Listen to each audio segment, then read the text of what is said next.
فهمي وبدون مبالغه يعني احدثت ثوره في عالم او في فكره الحلي، في فكره المجوهرات سواء كانت فضه او كانت ذهب.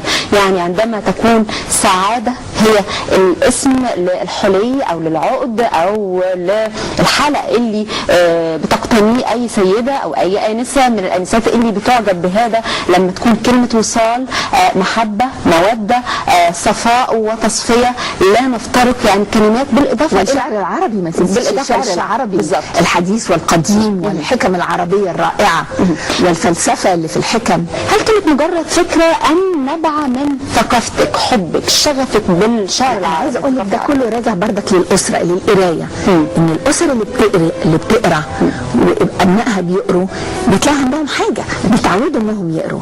فلما من حب الناس، من حبي للثقافه، حبيت ان الثقافه دي احطها في اكتر حاجه بحبها اللي هي الحلي.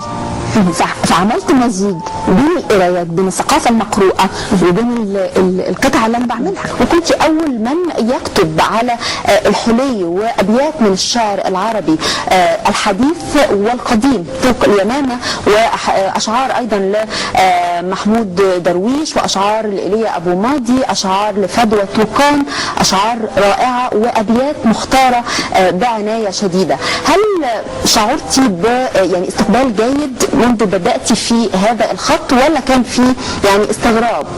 لا بالعكس، كان في اقبال شديد، لانه اعتقد كل واحد بيلاقي نفسه في قطعه شعر.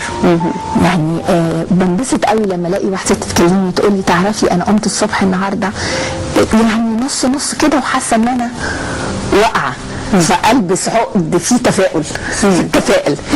تحسي انك عملتي حاجه في حياه بني ادم، يعني حتى لو حاجه قد كده. عشان كده في خلقان بيكون عليها مكتوب تفاءلوا بالخير تجدوا. بالظبط. وده يمكن الحلقه اللي انا نفسها يديني شويه تفاؤل.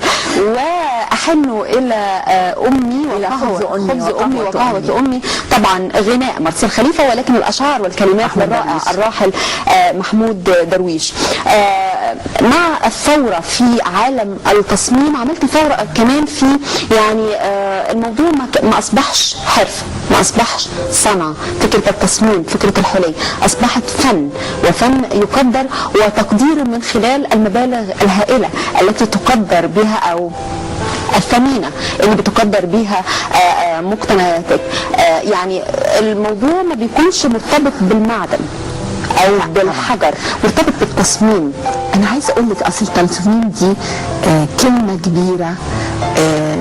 لو احنا هنتكلم فيها بشكل عام، هو التصميم حاجه معموله لتحسين منتج، هو نتاج فكر انساني جيد.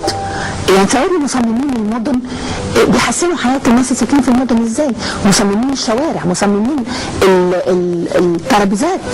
يعني التصميم هو نتاج فكر رائع لحد كويس.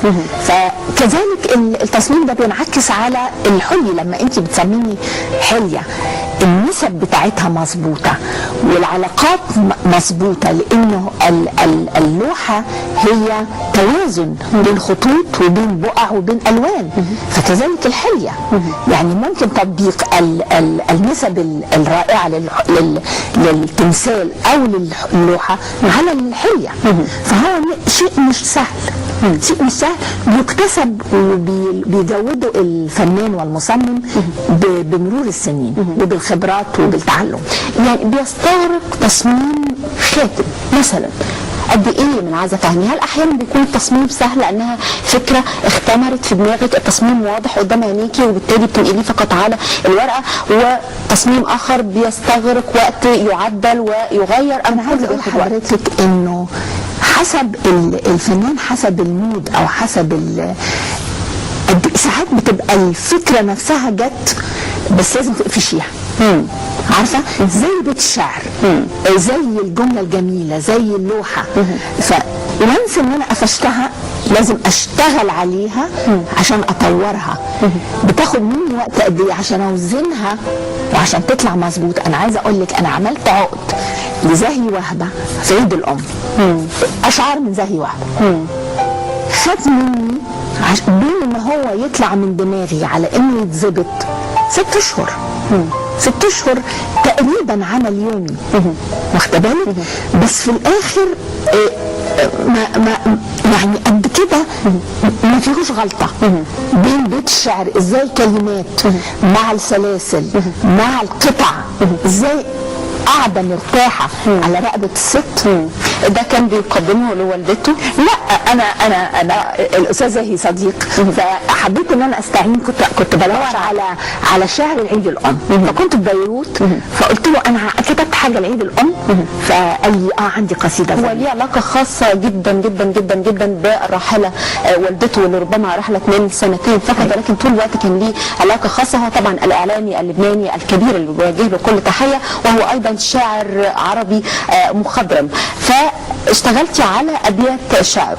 اشتغلت على ابيات شعره لانه لما قريت الشعر لقيته بيوصف والدتي، انه بيتكلم على الست اللي عامله ضفاير رفيعه بتودعه الصبح وبتدعي له بتقول له ما تتاخرش. الله. فعارفه يعني الدموع جت في عينيا لما افتكرت والدتي، فقلت لا دي يعني تاتش حلوه ان انا اعمل حاجه كده، لانه حسيت صوره والدتي في البتاع. فاكره الابيات كانت بتقول ايه يا مازة؟ الى التي ودعتني في الصباح بضفيره صغيره، مش عايزه اقولها غلط عشان الاستاذه ما يزعلش مني، انما اسمها امي، فما اقدرش اقول لك بحب القصيده دي قد ايه. اسمح لنا نتحدث عن الام وام